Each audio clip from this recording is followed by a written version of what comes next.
Sakal Gunar Vande Guru Sri Charanaravindan.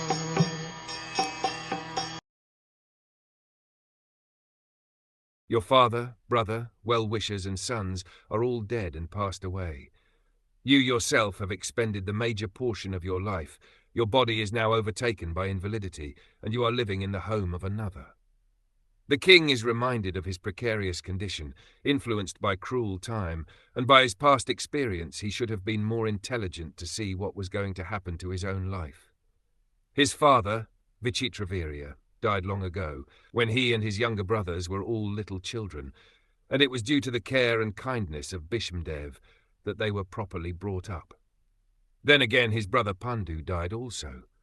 Then in the battlefield of Kurukshet his 100 sons and his grandsons all died, along with all other well-wishers like Bhishmadev, Dronacharya, Khan, and many other kings and friends.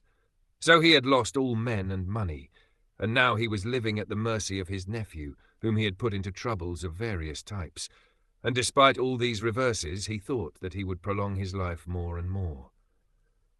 Vidhur wanted to point out to Dhritarashtra that everyone has to protect himself by his action and the grace of the Lord.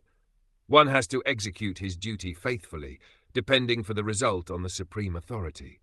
No friend, no children, no father, no brother, no state, and no one else can protect a person who is not protected by the Supreme Lord.